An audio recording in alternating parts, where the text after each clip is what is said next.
Behin programan nazioarteko merkataritzarako prestatzen diren ikasleek parte hartzen dute. Programa hau 3 unibertsitateen artean eskaintzen da.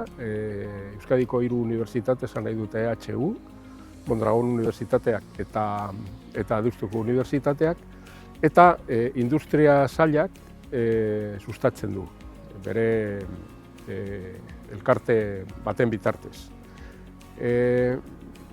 Joan den asteazkenean, goizean, behin programa honetan esku hartu duten ikaslei diplomak eman genizkien orain arte egindako lanagatik, izandako prestakuntzagatik, ibilbide akademikoagatik, eta gero hauetako bakoitza joango da munduko toki desberdin batera, beren ikasi dutena aplikatzera. Mundu osoko hirietara eta lekuetara joango dira. Egun berean, asteazken arratsaldez, Innobasqueko zuzendaritza batzordearen bilera izan zen, han izan ginen, han parte hartu genuen bilera hartan, han izan ginen zientzia eta berrikuntzako sailburu ordeak eta biok.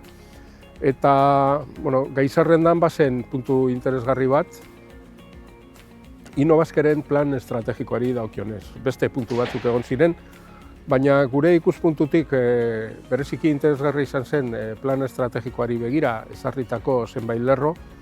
Lerro horien bitartez uste dudalako lortuko dugula Innobasque erakundea eta Eusko Jaurlaritzako zientzia Unibertsitate Berrikuntza Sailaren arteko helburuak batzea, nolabait esatearren, edo behintzat koherente egitea eta ibilbide komun bat eramatea.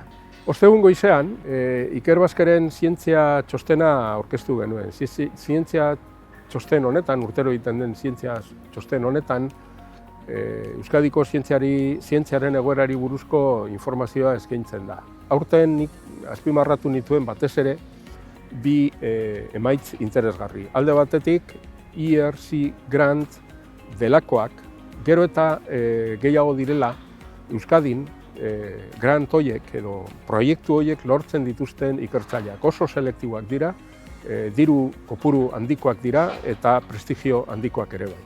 Eta horrez gain, baita azpimarratu nuen, biztanleko gure autonomia erkidegoa dela kanpotik, Europatik, diru gehien erakartzen duen autonomia erkidegoa ikerketa proiektuetan.